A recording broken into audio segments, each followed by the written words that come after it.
We're live. Okay, welcome to regular meeting, Parks, Recreation and Community Services Commission, Monday, August 21st. Roll call, please. Commissioners Asatrian? Present. Michaels? Present. Wolfson? Present. Wu is absent. President Kalfayan? Yes. The agenda for the August 21st, 2017 regular meeting was posted on the bulletin board outside City Hall on or before Friday, August 18, 2017. Item 2, introductions and presentations. At A, recognition of new Commissioner Susan Wolfson. Thank you, President Kalfai and members of the Commission. I would like to welcome our new Commissioner, Ms. Susan Wolfson. She's been living in Glendale for the last 10 years. She works for the City of La Cañada with their accounting department. She has over 25 years of experience in being a CPA and has worked with a number of CPA firms. She holds 2 graduate degrees, one in taxation and one in environmental health, and she also has a bachelor's degree in anthropology. She's a member of a number of community organizations. Here's to name a few: Soroptimist International of Glendale, the Women's Civic League. She's also a member and a docent of the Glendale Historical Society, and she has also sat on the board of Glendale Education Foundation, and she was treasurer of GEF. So with that being said, I'd like to congratulate Commissioner Wolfson and looking forward to working with you and for the next however many years. Thank you. I'm looking forward to working with all of you. Next item, please. Next is item 2B, recognition of cruise night sponsors. Good afternoon, President Kalfayan and members of the Commission. On Saturday, July 15th of this year, the City of Glendale hosted the 24th annual Glendale Cruise Night. It was an open street event. We had over 300 pre-1980 classic cars and motorcycles. And Mr. Rock and Roll, Mr. Brian Byrne, was our host for the night. And he had a band lineup of performances by the Choral Paradise Band, Creedence Relived, and Gregory Wolf as Rod Stewart. It was a very successful event. Everybody was very pleased with the event. It was packed. It's hard to tell exactly how many people were there because we can't do a head count, but the entire event was very well attended. The event ended with a fireworks display that was the longest we've had so far. It was a really nice one. Part of the event is gaining sponsorships from community members, both in-kind and cash sponsorships, in order to help offset the cost of the event. And this year we raised $41,400 in sponsorships. There were also in-kind sponsors of over $88,000. That was the value of the in-kind sponsorships. So we have certificates prepared for our sponsors who gave over $1,500 to the event this year, plus our in-kind sponsors who gave us goods valued at over $1,500. President Kalfayan, if you'd like to come down, we have, I believe, 3 of our sponsors are here to present certificates to, and then the rest we will give the names of and we'll mail their certificates to them.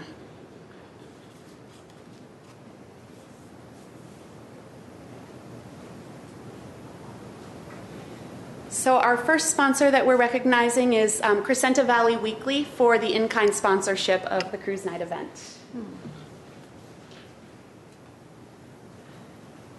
Thank you very much.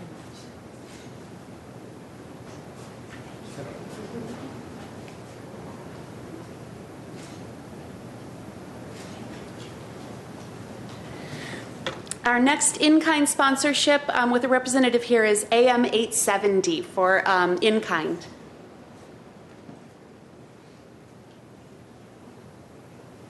Thank you.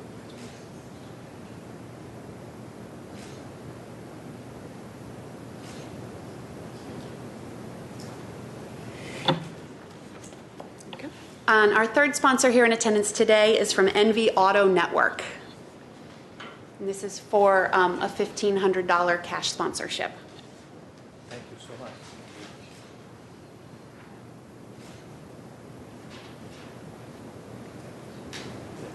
Thank you.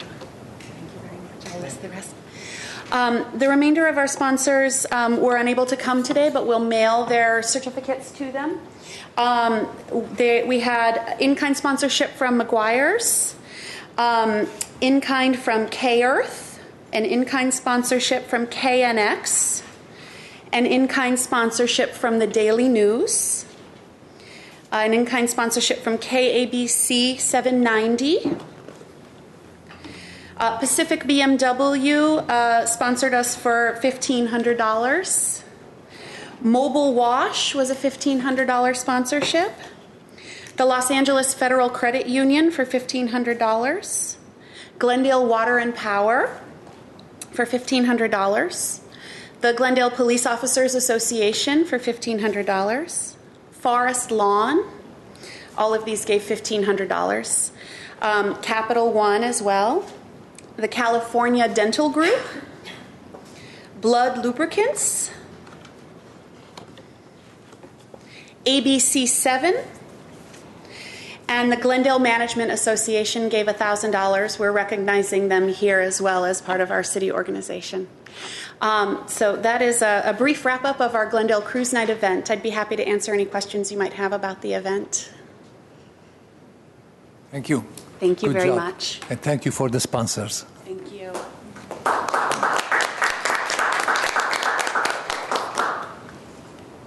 Next item, please. Item 3, upcoming council agenda items. President Kalfai and members of the commission, we have a few items coming up in the next couple weeks. First one, tomorrow, August 22nd, award of 2017-18 Federal Workforce Innovation and Opportunity Funds to the Glendale Youth Alliance and the City of Burbank. We have another one tomorrow night, Memorandum of Understanding between the Verdugo Workforce Development Board and local workforce partners in compliance with the Workforce Innovation and Opportunity Act. On September 5th, we have a joint report with Public Works Department regarding our WCA tree maintenance contract. We will be increasing the contract itself for the next 5 years.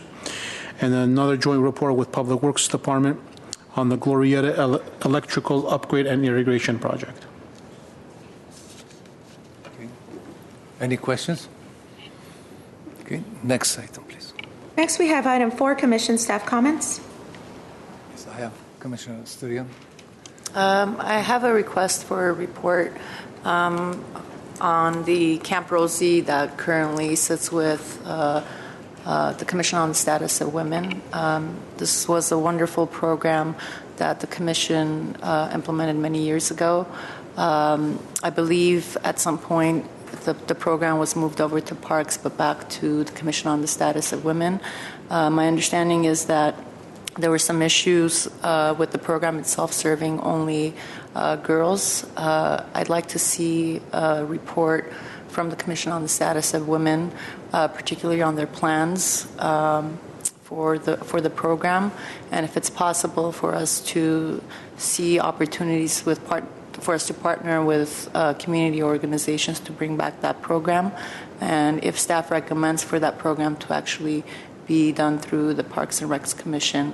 Of course, the report should also include any funding that was and is available for that program for us to see how we can bring it back in a different form that's more suitable for the city. Preferably, I actually understand that they have a special meeting this afternoon, and in order for them to have enough time, perhaps beginning of January would be a suitable time for that report. President Kalfai and commissioners, members of the commission, we will bring back a report early January for our January meeting. I know January will have a special meeting due to Martin Luther King holiday, so either in January or early February, when those dates are decided. Thank you. Next item, please. Thank you. Actually, President Kalfai, members of the commission, I'd like to go through some of our upcoming events.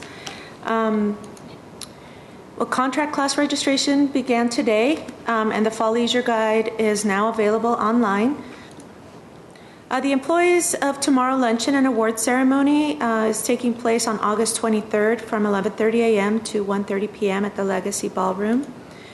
We're having a child car safety is your child in the right car seat workshop at Spire Heights Community Center on August 26th from 10 a.m. to 1 p.m.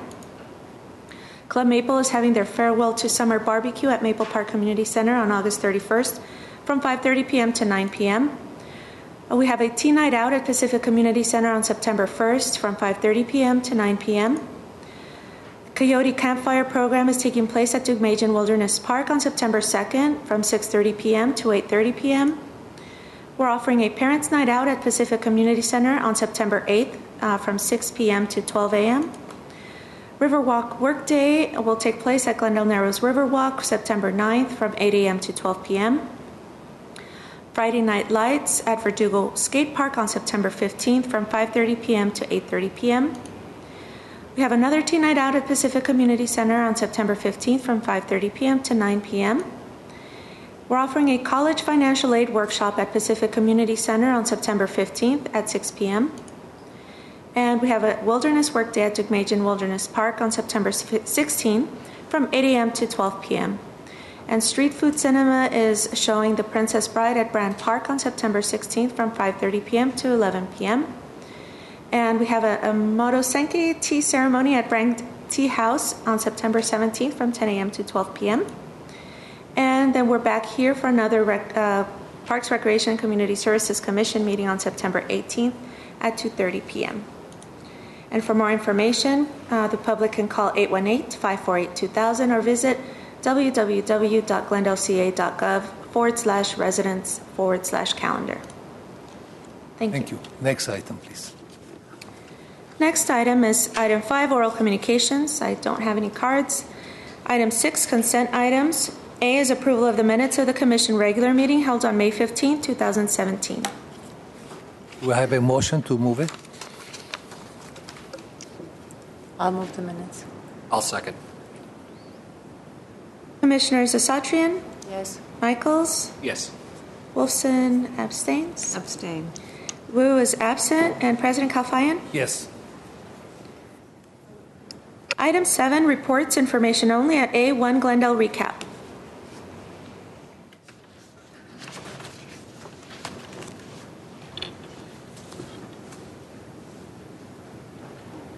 Good afternoon, President Kalfa and members of the Commission, City staff. My name is Sabah Garabedian, Senior Community Services Supervisor with the Community Services and Parks Department.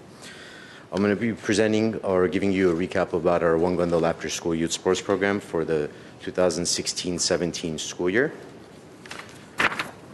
So the One Glendale After School Youth Sports Program targets youth in the 4th and 5th grades in 8 South Glendale schools south of the 134 freeway.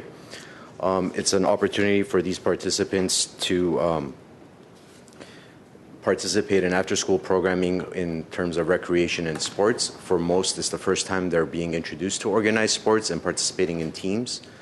And as such, it's an introductory vehicle. It's not the end game.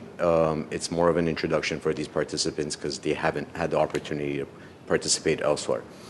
The program encourages healthy and nutritious eating, making smart and healthier choices when they're snacking, and it provides an opportunity for participants to be physically active.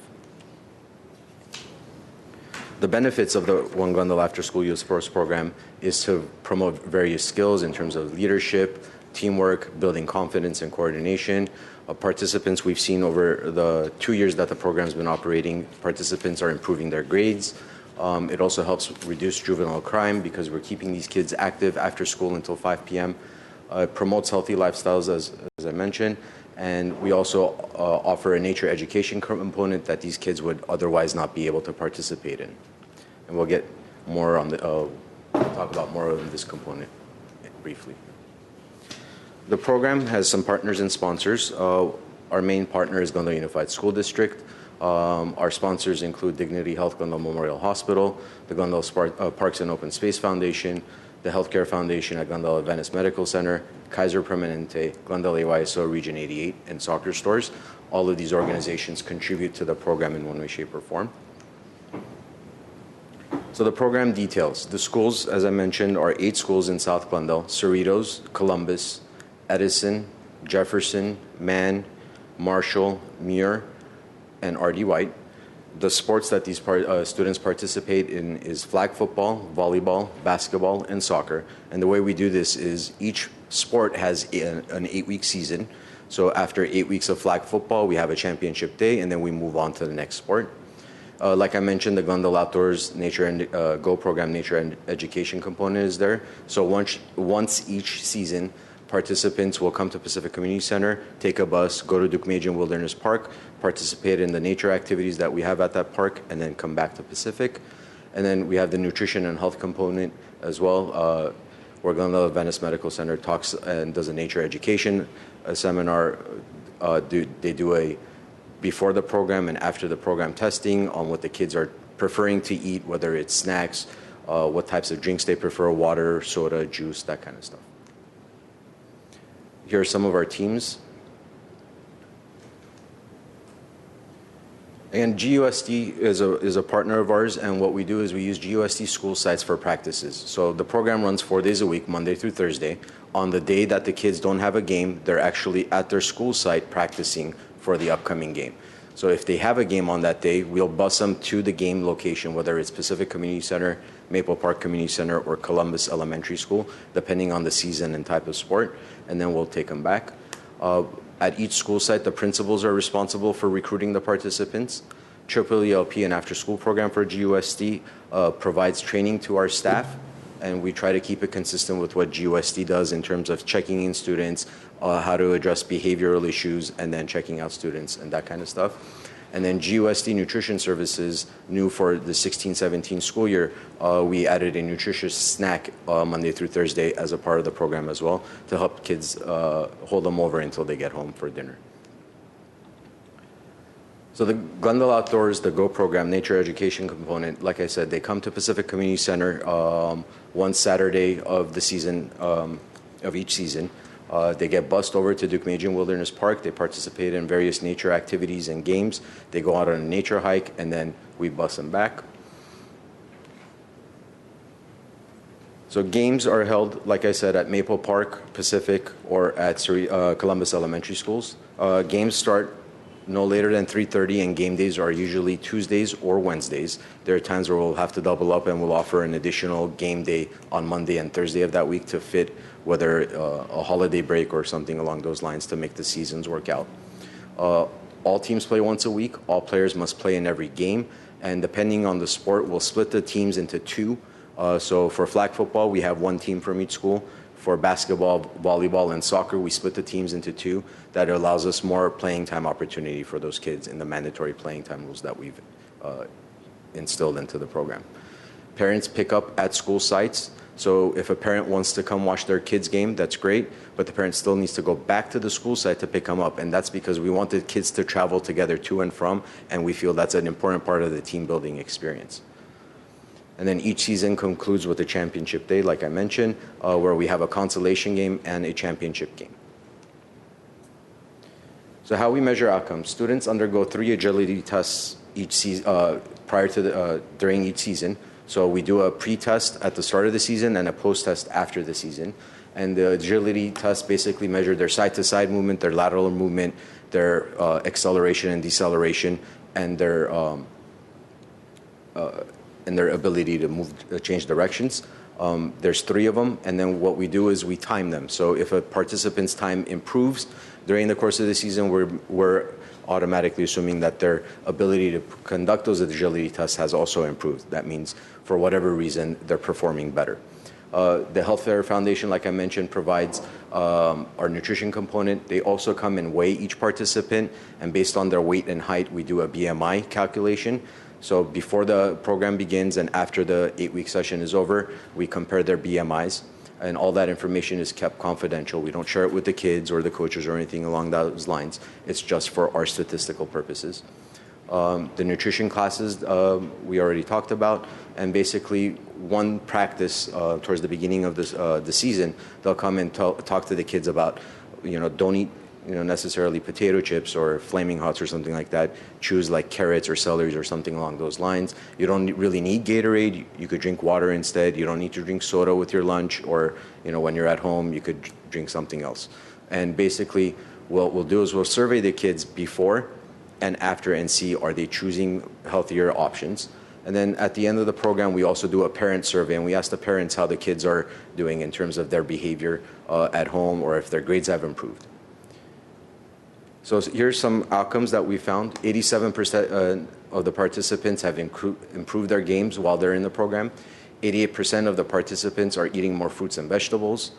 89% chose to drink water instead of soda or juice. 85% of the participants have lost weight during the 8-week program. 95% of the participants have improved their confidence and showed leadership skills, and this we hear from the principals as well. Whereas a little Johnny might be all alone or causing mischief on the playground, they're now taking leadership roles and showing all the other classmates how to play a game properly or whatever the case may be. And 94% of the participants have included their listening and behavior both at home and in school. So the parents are really happy for that one as well, because they're actually improving at home as well in terms of their behavior. So in 2016-17, the fiscal year, the budget was $318,000, broken down into 4 8-week sessions. We had an in-kind donation from the department of $37,563. That's for the program supervisor. Glendale Parks and Open Space Foundation donated $5,000 for the Glendale Outdoors Nature Education component. Kaiser Permanente donated $15,000 to the program. So in terms of general fund and the impact, we're looking at a total of $298,284. And that concludes my One Glendale presentation, if anybody has any questions. Any questions? I have a question. Do you have a question? This is designed only for South Glendale? At the current time, yes. The program's goal was to serve the underserved community of South Glendale, where we're seeing our most dense population and limited amount of resources for these participants. So that's where we think that's where they need it the most. And back in 2013, I want to say there was a needs assessment done by Dignity Health Glendale Memorial Hospital, which basically targeted that service area as the most in terms of childhood obesity.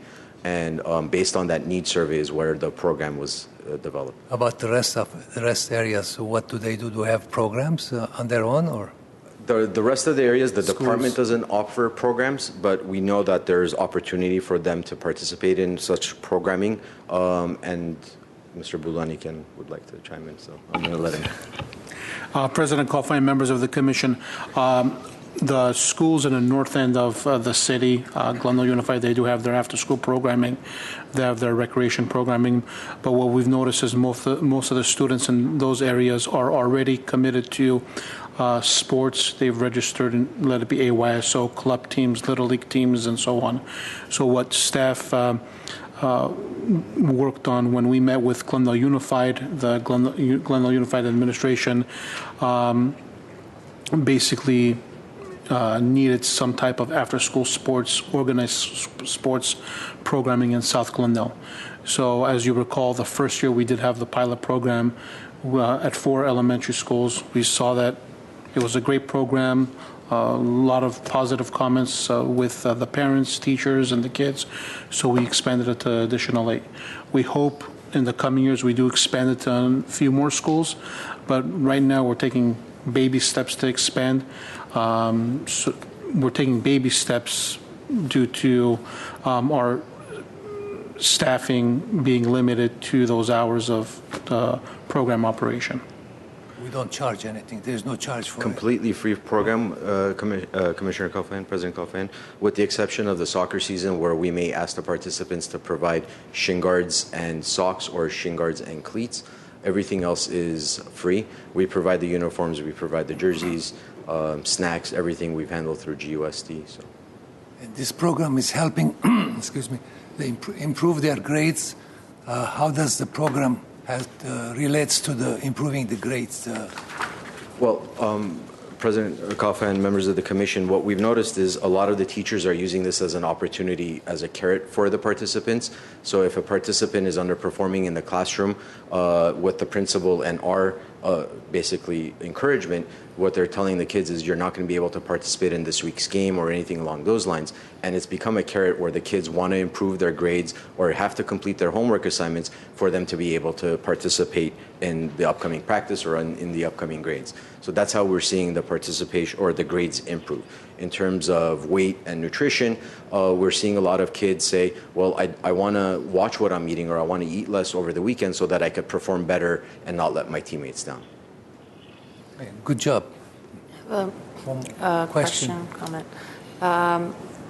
With respect to the schools that don't fall into South Glendale, was the initial assessment done so keeping in mind the income levels of the students and their families?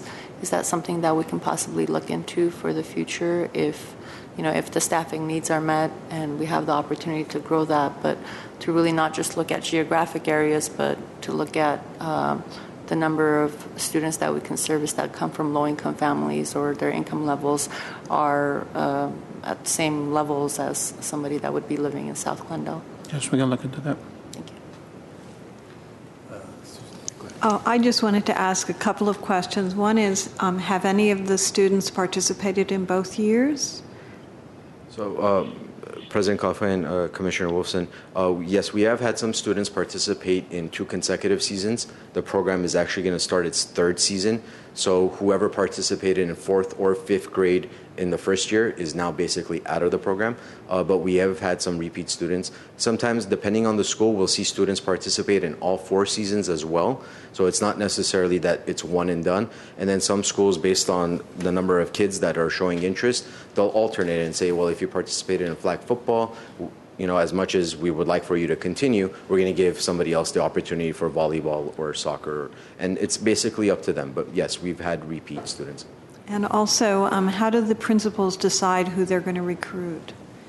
President Kaufman, Commissioner Wolfson, each principal has their own method. Our initial advice to the principals is if you see a kid hanging out after school, maybe at the local 7-Eleven, they're not going home, bring that kid in. That's who the kid that we want to service.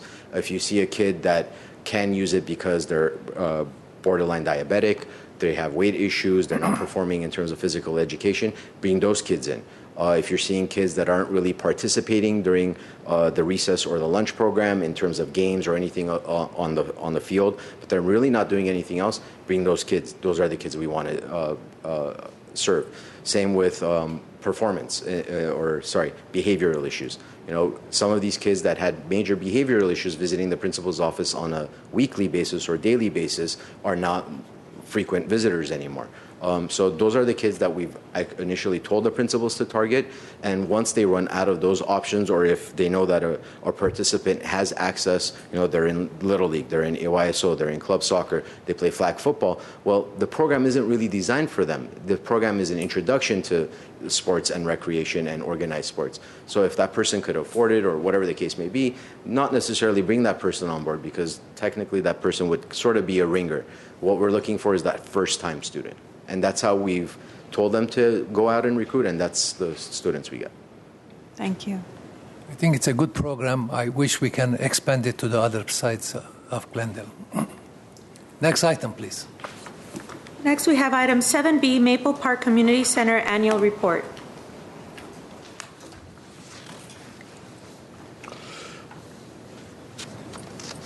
Good afternoon, President Kalfayan and members of Commission. My name is Kenneth Kahn with the Community Services and Parks Department. I'm the Community Service Supervisor overseeing Maple Park Community Center. I'm just here to give you a brief overview of Maple Park Community Center, the programs and services that we provide. Maple Park Community Center is a heavily used community center servicing the residents of South Glendale. Renovation of the center was completed in the summer of 2011, and Maple Park reopened to the public with an array of services and programs. So with that said, we'll get into a slideshow that we've put together. It's again Maple Park, 820 East Maple Street. Our indoor facilities that are within the facility, we have a full court gymnasium that's equipped with a kitchenette. It can be used for sports, special events, parties, as you'll see later in the slideshow.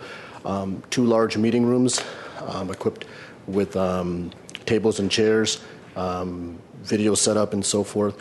We do have a large full kitchen with a warming oven, refrigerator, as well as a counter space to do large events, as well as a computer lab that allows internet access for youths and also residents within the area. A lot of residents in South Glendale, a lot of the kids don't have internet access, so the center provides internet access for them to, do homework and so forth.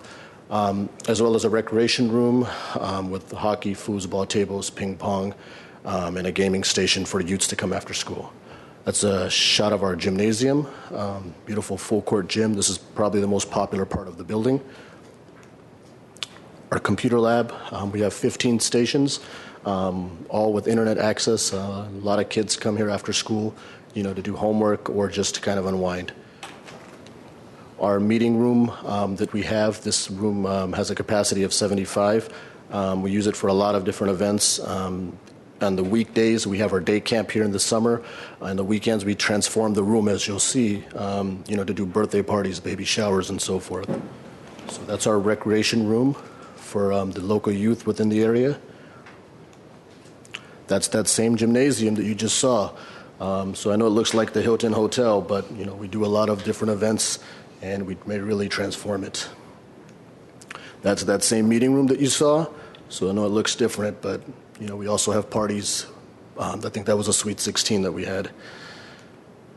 That's the same gym. That was a chess tournament that we did. This has become a quarterly event that we do now in partnership, well, not partnership, but they rent the facility, American Chess Academy, and we have upwards of 250 kids per this event every time it's held. Outdoor, we do have a full-sized tennis court within Maple Park that was resurfaced recently, as well as walking paths with benches. We do have a large grass field that we use for sports and special events. There's picnic tables available to the public that are first come, first serve. A children's play area with ADA accessible features, which will hopefully soon be upgraded and become a new playground area, the Shane's Inspiration, by the end of the year. We do have outdoor exercise equipment, and then, of course, the new shade structures, which we'll show you in a second here. This is the shot of the tennis court. Very popular in the mornings. You hear the older gentlemen grunting and, getting their morning workout in. These are some of the walking paths that were put in after the renovation. Very popular, for the residents as well as for the police department to patrol. They're able to drive right onto site and makes it a little bit easier for them. This is our shot of our field, our large grass field. This is our current playground area that will hopefully be renovated soon with the new Shane's Inspiration playground that is highly anticipated by the community. This is some of the outdoor exercise equipment that we have. Again, very popular. If you drive by Maple Park in the morning, you'll see it's busy. Another shot of the opposite side of the field with more of the outdoor exercise equipment. These are the new shade structures that were put in over some of the picnic tables. Very popular, especially on those hot summer days. They become very high demand, but we keep them open to the public. We don't charge. It's first come, first serve. The other south end of or north end of the park. Our center-based programs within the facility. We do have tot time, which is Monday and Wednesdays at Maple Park from 10 a.m. to 12 p.m. We have our drop-in basketball program, volleyball, and then, of course, the recreation room as well. You just have to have an activity card to use the center. Activity cards for youth, 17 and under are free, 18 or over we do charge. And we do have lifelong learning classes, as well as our very popular STARS Day Camp that we have at Maple Park. Club Maple is held at Maple Park every Thursday from 5:30 to 8 p.m. The program provides services to adults with developmental disabilities. The program is designed to provide recreation, socialization, and educational opportunities. Staff members provide free drop-in activities which are appropriate to age and skill levels in a friendly and safe environment. That's a shot of our Club Maple program. I believe that's our Christmas party. Here's a picture of our Stars Day Camp, a very popular day camp. We sold out all 10 weeks. We had 90 kids roughly per week. Just a great, program to allow the residents in the summer when they have to work, a place to drop off their kids. Questions? After the renovation, are you seeing an increase in revenues? Yes. Our director will, be glad to hear that we've, increased revenue dramatically after the renovation. I mean, if you come to Maple Park every weekend, there's a birthday party, baptism, something going on within the facility. Some days there's multiple parties. So, I mean, we've been told without that center, a lot of the residents wouldn't know where to go for South Glendale because we beat a lot of the rates on the halls and so forth, which can be so expensive. So. Any more questions? Thank you very much. Good job. Thank you. Next item, please. Next is item 7C, Citywide Sports Annual Report.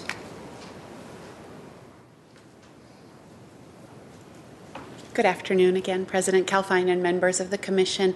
I'm Gabrielle Golia, the Senior Community Services Supervisor. I oversee the Glendale Sports Complex and the Citywide Sports as one portion of my area. The Glendale Sports Complex staff operates the sports complex and all citywide sports and related programs. This also includes the wading pool program, Pacific Community Pool, and the skate park. Today I'm only reporting on our citywide sports section of that. So while we do a lot of different things, all we're going to be looking at is citywide sports. So that program is our 12 outlying baseball fields, so everything except Pacific Community Center and the Glendale Sports Complex. It also includes our tennis courts, our basketball league, although we usually include our participation numbers with our other leagues when we report on that. I'll let you know the revenue that we brought in for that program. And our sports-related contract classes. So those are the things that we'll be talking about briefly today with the citywide sports. The section supports two positions, two full-time staff positions to help oversee that program. A portion of them is paid for in the citywide sports, and a portion is paid for out of those other programs that I listed that they oversee. So we're kind of divided out. And it also pays for the hourly staff who help handle the reservations in the citywide sports programs. Our contract classes include our badminton program. It's a drop-in program that we operate at the Glendale Community College. We had an increase in participation this year. We believe it's because the Glendale College put in new lights in the gymnasium, and so our badminton club was really excited about that, and they started recruiting their own members to come back and play there. The volleyball program also saw an increase. Again, we have a private club that comes to the Hoover High School gym. So we send staff out to Hoover High School and we open it up for drop-in volleyball.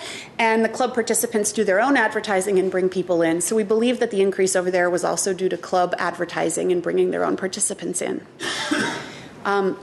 We offer tennis classes. It's always a very popular program. We've seen pretty static numbers in there. It's been very successful, especially with the youth. We sometimes have to cancel adult classes due to low enrollment, but the youth is always very popular. Our youth soccer is operated both at the sports complex and Glorietta Park. We had seen a decrease a couple of years ago, and last year numbers went up, and this year we've remained very steady. So we're happy to see that we're finally getting our feet back under us with the soccer classes. And youth volleyball is usually a very popular program. In the fall of last year, we had really high numbers. In spring, it dropped a little bit, but we anticipate that the fall will be good again this year, and we're going to work with our instructor to advertise a little bit better for spring next year. With our citywide sports, we permitted a total of 30,260 hours of time on the citywide fields. Most of that time goes to our approved community youth groups, which are our local Little Leagues and AYSO soccer groups. These are nonprofit youth groups that serve at least 60% residents. And they get the fields for free during their season, and during their off-season, they pay the nonprofit rates for the fields. We did close Dunsmore in last fall, from August through October, we saw a drop in our field rental revenue, and most of that came from private adult reservations at Dunsmore Field that we had to turn away last year because of the maintenance closure. So we do anticipate getting that back again this year. We've already got those adult groups coming back right now. We do have 11 tennis court facilities in Glendale. One of those is at Maple Park. And we do have 3 facilities that are contracted out for tennis concessionaires. American Golf and Tennis is up at Shoal Canyon. That contract is a very long-term contract handled out of our City Hall administrative offices. But the other 2 contracts are under the citywide sports, and that's Fremont and Glorietta. So this past year, we generated over $60,000 in concessions. A little bit of that is snack bar rentals, but the majority of that is from those tennis concessionaires.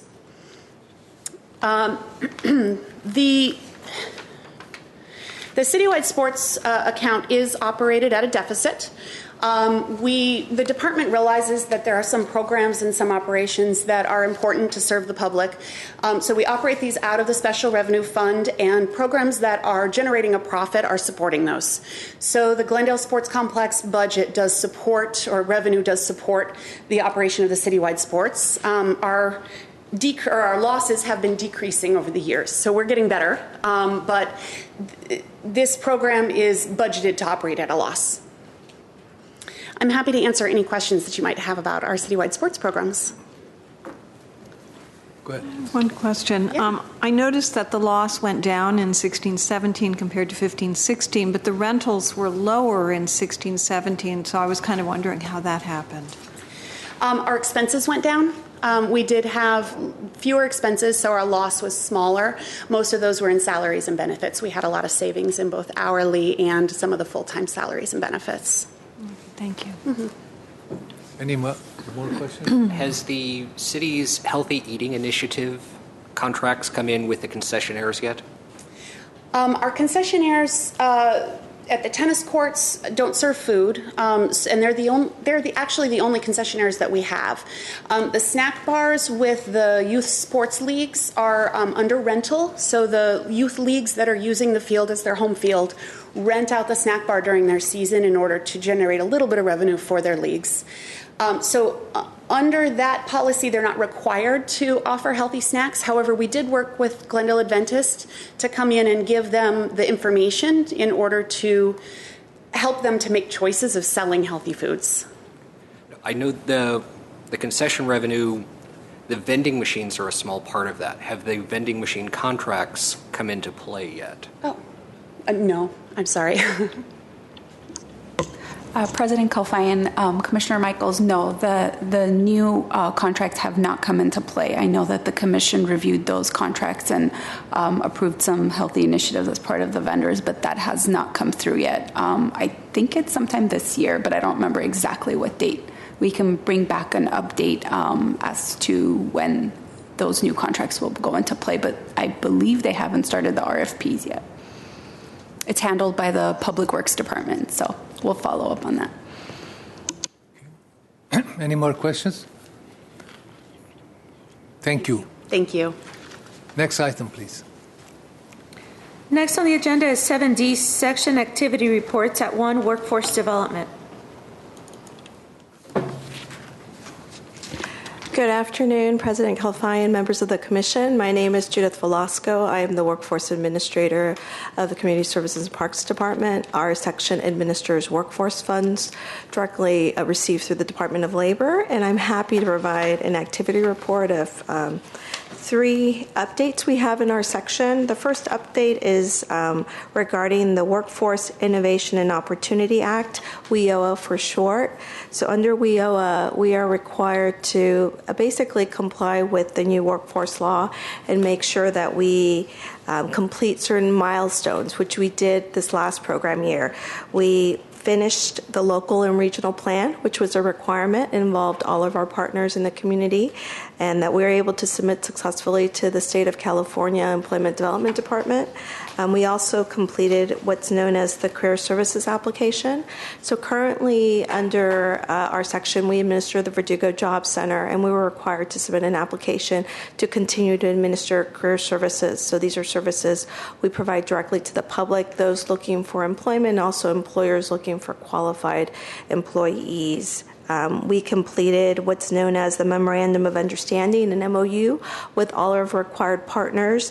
We have 15 partners that we work with, which vary from nonprofit organizations to education-based organizations, as well as state agencies. All these partners are coming together to see how we can maximize our resources for that shared customer base that we have. So we completed the MOU Phase 1 and Phase 2, which is due to the state September 1st. Lastly, for this new program year, we will be updating our joint powers agreement and our bylaws. So we are governed by a joint powers agreement through the cities of Glendale, Burbank, and La Cañada Flint Ridge. Those agreements have to be updated under the new law. So more likely in the next couple of months, I'll be bringing forth the new agreements to this body. So compliance with WIOA is not over. Even though the law was improved in 2014, every year we are required to follow new regulations that the state of California issues. So we were successful in completing the 16-17 requirements. The second update I have is this year we completed what's called the Customer Centered Design Challenge.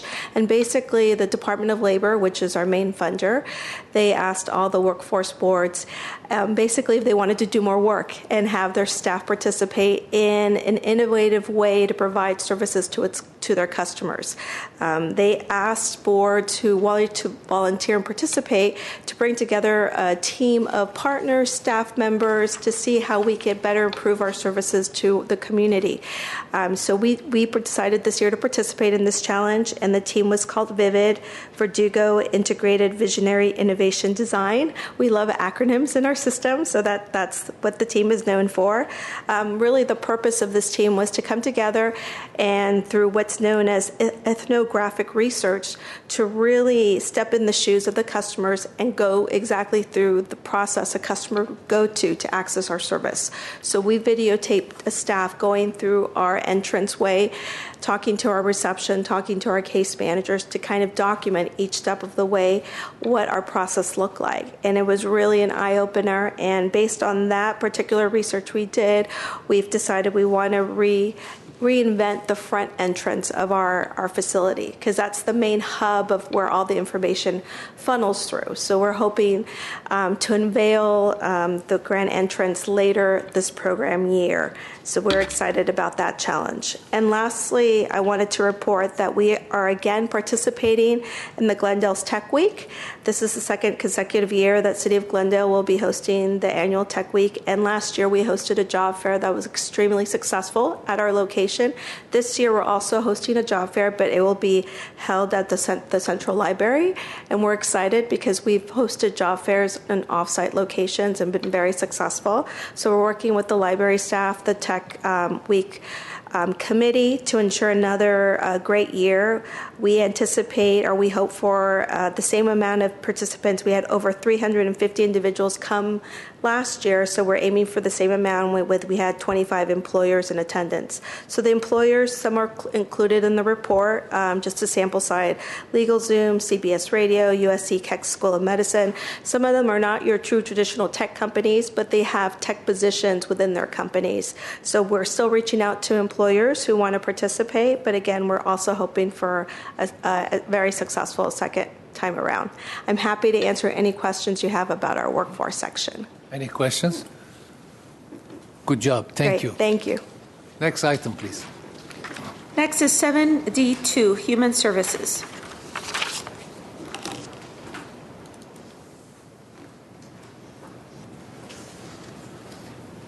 Good afternoon. This is Moises Carrillo. We actually have a joint report for you. It'll be very quick. We are reporting on our human services activities for the last few months, and I'll just report quickly on CDBG. Of course, that's our block grant program for community facilities and public social services with the City of Glendale through a variety of grants that we receive from Department of Housing and Urban Development. We have a total of 7 right now and 2 coming up, this month for capital improvement projects. So 7 that are ongoing capital improvement projects. What's interesting this year is that we have 3 that are involving solar power. So the department and our section is involved with green energy and sustainability with 3 solar panel projects for Home and Edmond, Ascensia, and Dora Hope. So we're really trying to get agencies to be a bit more energy efficient with their project. And what happens, those savings from their electric and power could be used for offsetting program activities and running enhanced programs. 2 or actually 4 of these activities are going to involve homeless facilities for Dora Hope and Ascensia. So not only the block grant fund, the program services, but also the activities, the improvements for these projects, which you'll hear from Yvette, which enhance homeless services. So we work hand in hand with the other grants that provide social services for our residents here in Glendale. With that in mind, if there's any questions regarding the facility improvement projects, happy to answer that. If Yvette also is here for her report for homeless services. No questions. Thank you. Thank you. Good afternoon, President Kalfayan, members of the Parks Commission, staff. My name is Yvette Samvalian, Community Services Manager for Parks Department. I'm responsible for the oversight of the Glendale Continuum of Care, which our Parks Department is responsible for. One of our responsibilities is to keep applying for federal funding in order to sustain the homeless programs for the city of Glendale. And just the recent past couple of months, we wanted to share some of the success stories with you guys so that you can feel part of the continuum of care success with ending homelessness and transitioning some of our participants in housing. One of the responsibilities as part of Parks is for us to do a homeless point-in-time count, and we do that on an annual basis, and we have Commissioner Michaels had supported us in the past.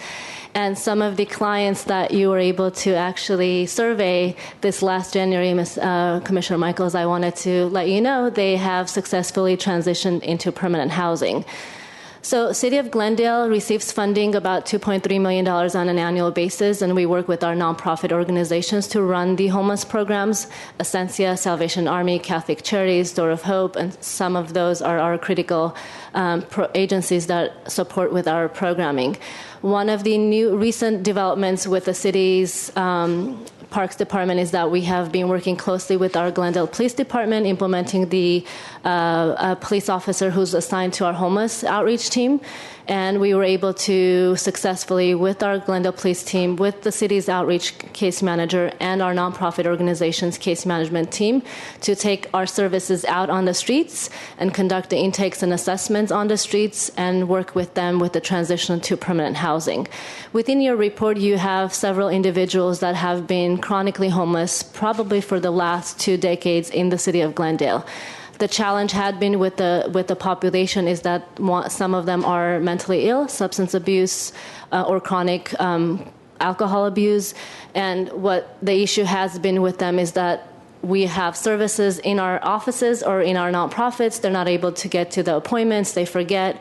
And what we're doing something different now is actually going out in the community, completing the intakes and assessment, and then connecting everything from the streets to housing. We have implemented the most recent program called Landlord Incentive Program, which we're finally able to give some incentive to our landlords who partner with us in the city.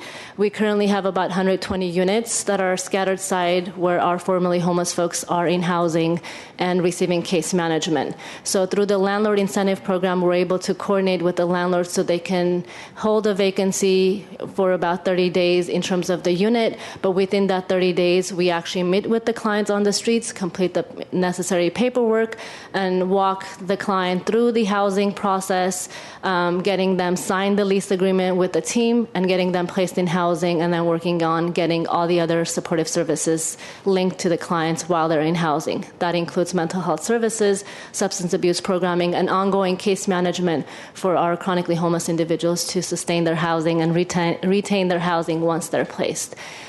So we just wanted to share some of the success stories. Actually, I wanted to personally just share one of them with you all, and that's Mr. Harmik Soghomonian. I started the city back in '98, and he was my first client back in 1998, where I conducted the intake. Every year I'd go back to him, and he wasn't interested in services for many reasons. We didn't have units available. We couldn't get him to our case management appointments. But once he was able to access substance abuse treatment programming outside of our service delivery, we were able to take the services to him on the streets. Coordination with our Glendale Police Department, working with him and our service team, we were able to successfully transition him into housing after 20-some years. So that sometimes it does take a long time. However, with our new approach, our goal is to be able to support all of our unsheltered population as quickly as possible to get them into housing. I just wanted to highlight that. So if you have any questions on the general homeless continuum of care or all of the programming, I would be happy to answer them with you now. Do we have program for drug abuse homeless clients that we have? President Kalfayan, members of the Parks Commission, the city doesn't run the drug abuse treatment programs, so we actually refer them out to the local hospitals. One of our hospitals that has an inpatient program is Glendale Adventist. We work with that hospital, and or we send them to Pacific Clinics, which is located in Pasadena. So we have referring agencies that we network with, and the case management team makes sure that each client, and based on their needs, are referred to appropriate resources and services in the community. Thank you. You're welcome. Any other questions? No questions. Thank you. Thank you for your time. Sure. Next item, please. 7D3, Recreation and Community Services. Good afternoon again, President Kalfa and members of the Commission. My name is Sabah Garabedian, Senior Community Services Supervisor for the Community Services and Parks Department. So the Recreation and Community Center section had a bunch of activities during the months of May, June, and July. I just wanted to highlight some of those events that took place during the last 3 months. For starters, May, if you don't know, May is Older Americans Month, and it's a nationwide campaign where cities around the country celebrate Older Americans Month, and this year's theme was #AgeOutLoud. So in participating in that #AgeOutLoud campaign, the department received a proclamation from the City Council announcing May is Older Americans Month. It also had a street fest on Maryland Paseo, and we had our our annual 90-plus birthday celebration at the Adult Recreation Center. In May, on May 7th, we had the Vertigo Mountains 10K trail run and hike. We had over 934 people registered for the race and 768 runners on the course. Club Maple had its anniversary party celebrating 28 years of the Club Maple program available to the community. The department provided mobile recreation and logistical support for Fire Service Day, Jewel City Fun and Fitness Ride, GUSD ACES Field Day, GPD's Open House, and Glendale Meets Atwater Village Ciclavia event. The month of July was Parks Make Life Better Month, and the department received a proclamation from City Council celebrating July as Parks Make Life Better Month. We also launched a #MyGlendalePark Selfie campaign, enticing members of the community to visit some of our local parks and take selfies with respective hashtags. The campaign was also a contest, and those who met the contest requirements were going to receive a $50 gift card to various local businesses in Glendale. And I wanted to thank our two sponsors, Glendale Tech Week and the Glendale Parks and Open Space Foundation, for sponsoring the campaign. The 24th annual Glendale Cruise Night, like we talked about earlier in the meeting, took place on July 15th.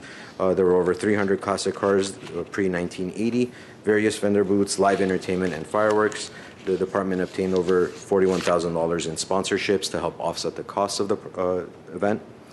We also had summer concerts in the park take place Wednesday evenings at Verdugo Park, 6:30 to 8:30 p.m. Those 6 concerts are now over, with the last one taking place on August 9th.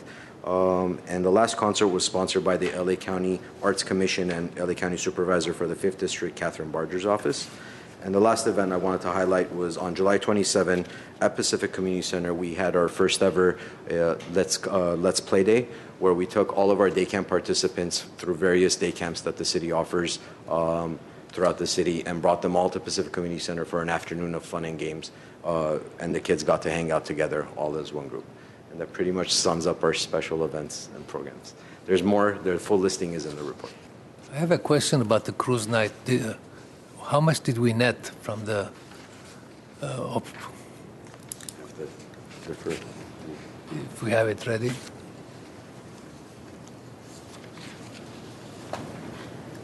President Kalfai and members of the Commission. Cruise Night isn't a revenue-generating event. Our sponsorships covered the cost of the event, so it wasn't. We're not looking to net any profit off of the event. The money is spent on staffing and the fireworks and the stage and all of our performers. The biggest cost of the event is the performers and the police costs. So it covered each other automatically. Okay. Yes, it's funded out of our general fund. So the sponsorships that come in just go back into the general fund to offset the costs. Do we pay the fire department, the police department? They cover the cost of the majority of their internal fees, or am I wrong, Onig? Yes, President Kalfai, members of the Commission, fire department, they waive their fees. And the police department waives their fees. I mean, they incur the overtime costs. They don't charge our department. This year, we did have an additional charge of around $4,800 for barricades. In order for the police department to cut their overtime, they asked us to rent barricades that were used at Ciclavia during the Ciclavia event. So we used those, and it worked out pretty well. It did save on some staffing costs. So we picked up that cost, which was an additional expense on our end. Okay, thank you. Any questions? So did we come out even for the event, or there was a... Yes, we came out even.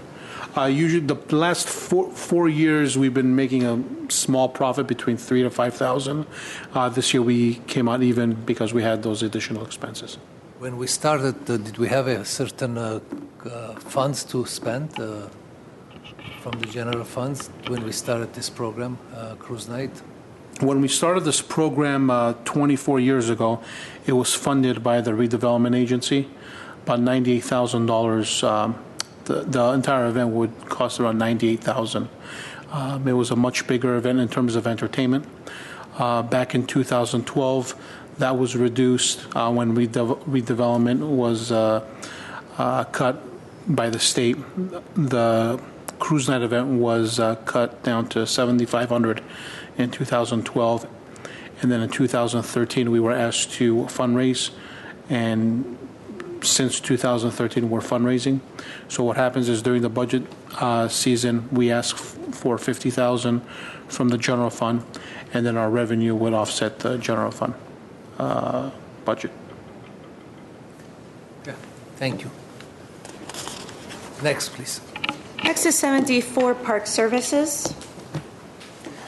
Good afternoon, President Kalfai and members of the Commission. The Park Services report for the past 3 months. We do the written report, as usual, also have some pictorial showings of some of the projects we've completed. For the month of May, we completed 316 work orders, equaling 1,148 labor hours. And these are for non-routine special tasks.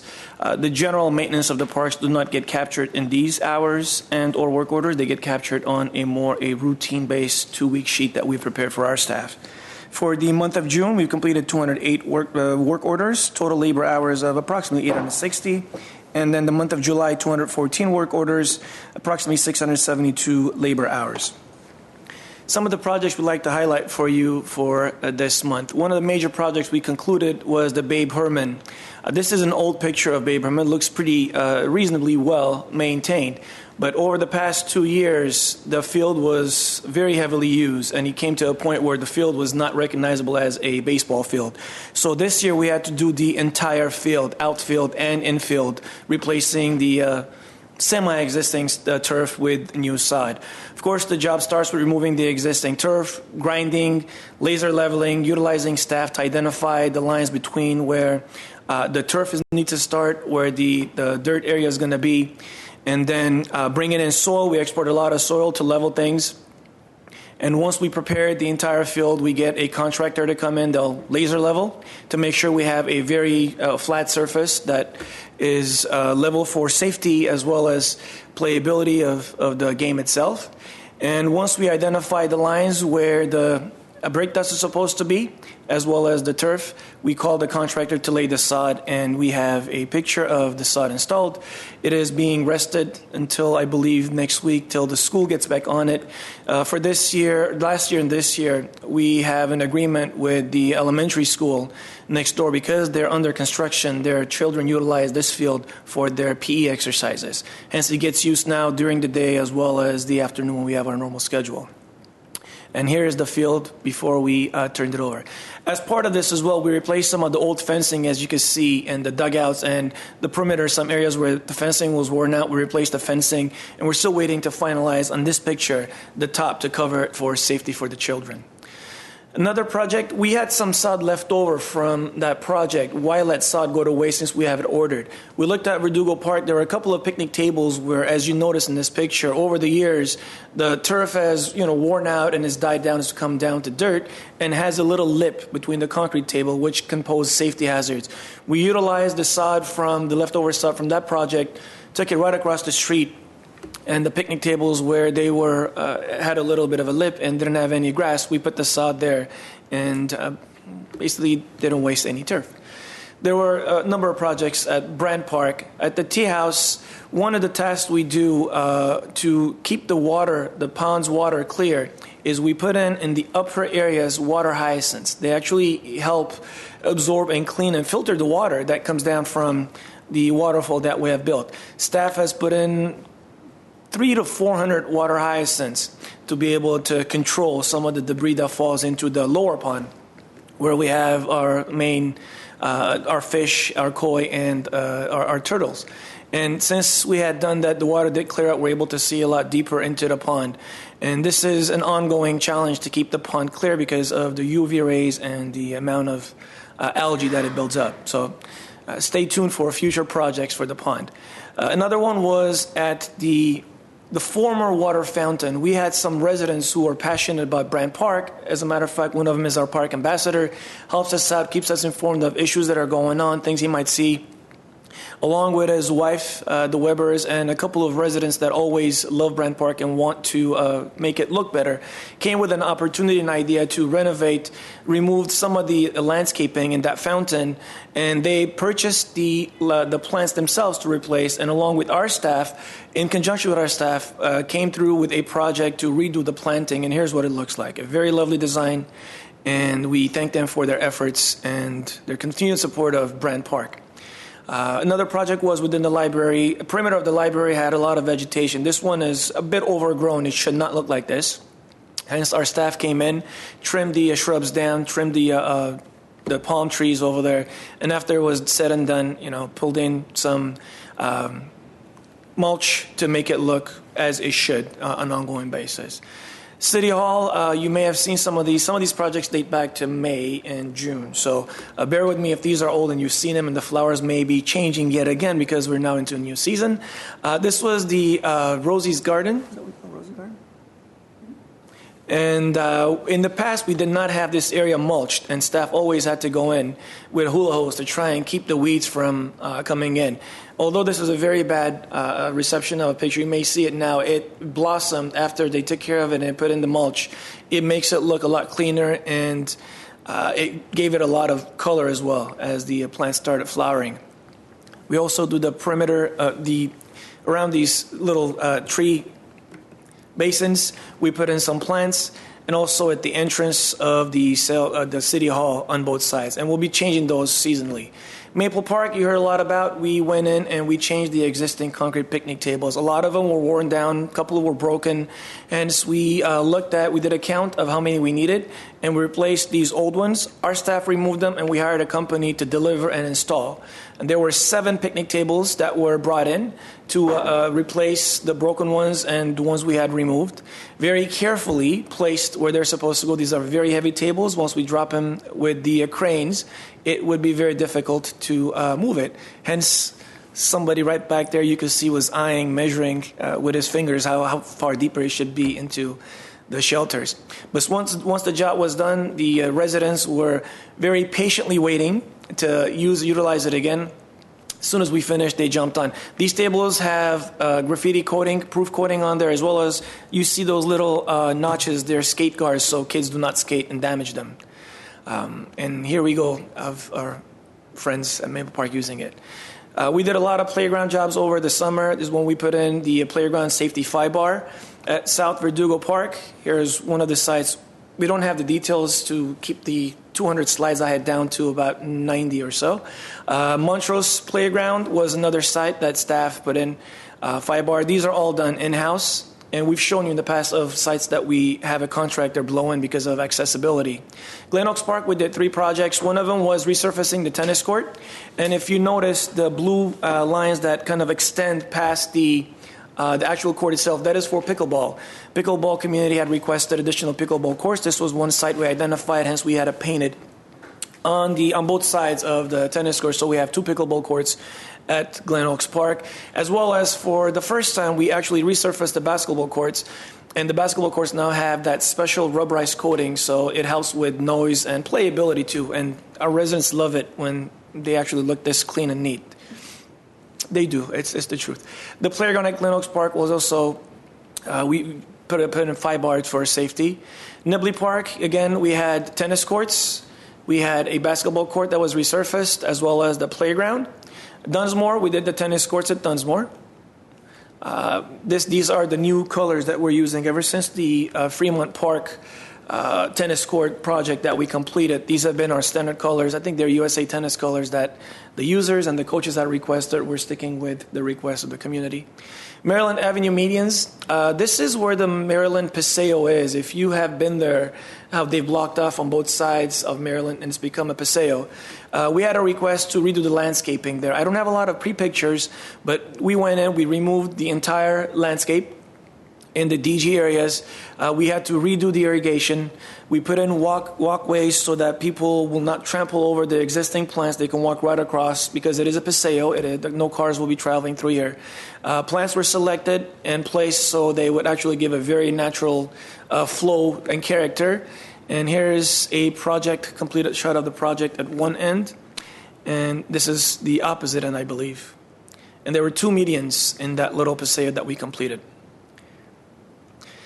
Lastly, Cerritos Park. It's sad to say, but we do get vandalism at our parks. This was July 8th, Saturday night, through Sunday morning, July 9th. There was a fire at Cerritos Park. It was vandalized to the point where we had to close the park down for a couple of days until we assess it. We helped with the fire department and police department conduct their investigation, but they burnt down our porta potties.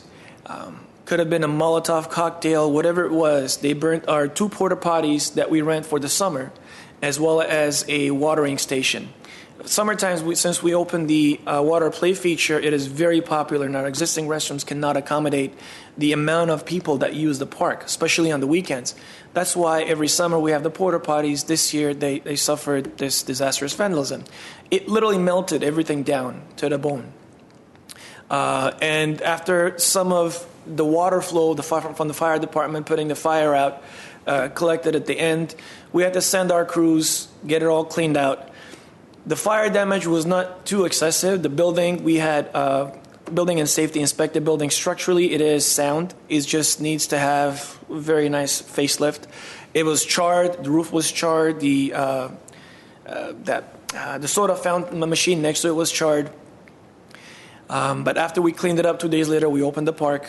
The entire facility was back open to the public, and we're working with our risk management to, apply through the insurance to see about claiming damages and being able to redo some of the structures that still look like need to be helped.